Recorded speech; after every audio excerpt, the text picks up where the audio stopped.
About a week ago, I was fortunate enough to talk with some employees from a nursing home in North London called Sage. These employees come from all over the world, places like the Philippines, Eritrea, Jamaica, and they're working with a trade union called United Voices of the World. And they told us of the fight that they are currently taking to the management. They have some completely reasonable demands, and I was incredibly moved by their story.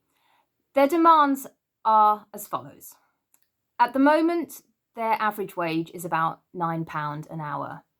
And even if they've worked there for 15 years, the wage doesn't go up. This isn't a living wage, particularly in London. It's not enough for them to be able to pay their bills, pay their rent or mortgage, have some treats now and then. It's not fair. On top of this, they don't get enhanced pay for unsocial hours. And further to that, they want to have an hour's paid break during night shift, which strikes me as completely necessary to do the job well. They are finding that the management don't want to listen to them as a collective voice. And on top of this, the conditions when it comes to sick pay and holidays is terrible. They want to have at least what NHS employees have. So moved was I by their story that I immediately told my mother about it, and she would like to say a little now. I would like to endorse the reasonable demands of these workers.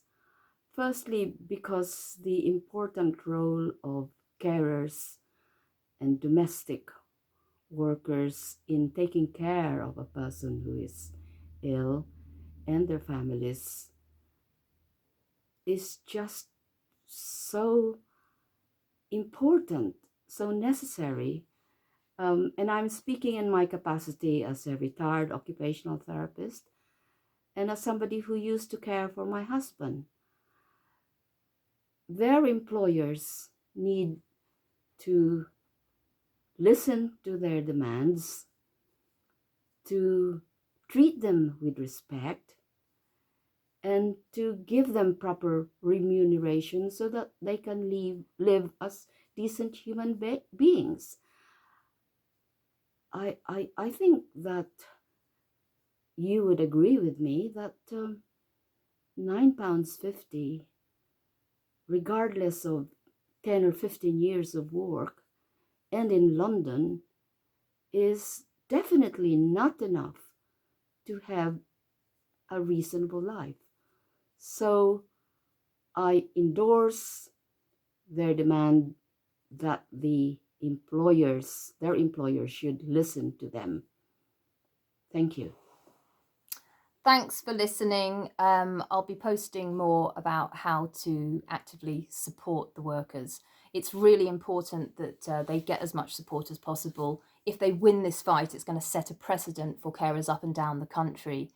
And the pandemic has thrown into sharp relief the importance of the caring profession. Okay, watch this space.